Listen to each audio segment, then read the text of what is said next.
hazvisina kumira mushe munyika yeZimbabwe. Kuonekwa kunzi kune mamwe ZRP bosses onekwa kunzi aiwa ozvipisira zvake mumba oenda his life. We do not know what might be the reason. Panguva ino iri kuonekwa kunzi munyika yeZimbabwe zvinhu hazvina kumira zvakanaka. People are finding it difficult aiwa to earn a living.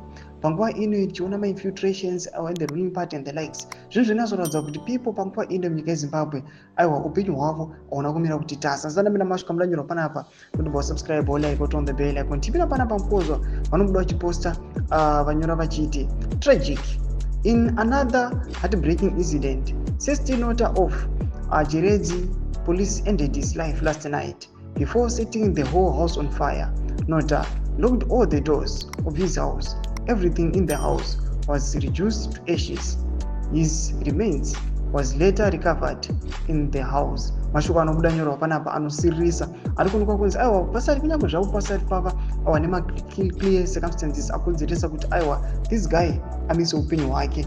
Panguva ine zvinhu zvinosirisa uchinzwa kunzi aiwa munhu ari respected ane chigaro, aiwa munhu anoziva mutemo kuti aiwa kunyange munhu uchinge wapererwa sei vanhu vemutemo vanoziva kuti munhu haufaniri kuzvisungirira kana kuzvipisira mumba. But kana muchiona kuti these guys vari mabosses ari kumapurisa vanhu vemutemo muchivaona kuti vachizoenda their own life, zvinoratidza kuti vanenge agumirwa, munhu anenge aperera washoti oita sei. Chifunga kana munhu mukuru ane this highest position achinge achienda his own life, what more vanhu vari kuonekwa kunzi havana mabasa munyika, vanhu vari kuonekwa kunzi they are being chased away from the vending areas, vanhu vari kuonekwa kunzi panguva ino they are finding it difficult to put food on the table. Vangadei vachiita sei? Mashuka anyasoratidza kuti aiwa munyika yeZimbabwe these issues must be addressed, kuti aiwa mumwe nemumwe anyatsokuwana paanokwana paanopinda, kuti the government ione kuti munhu wese awana share, not kuti zvingobhenefita vari kumusoro oma-airlines. Tidze mafungiro enyu muri kudii pamusoro pechitiko chipinda comment section medu.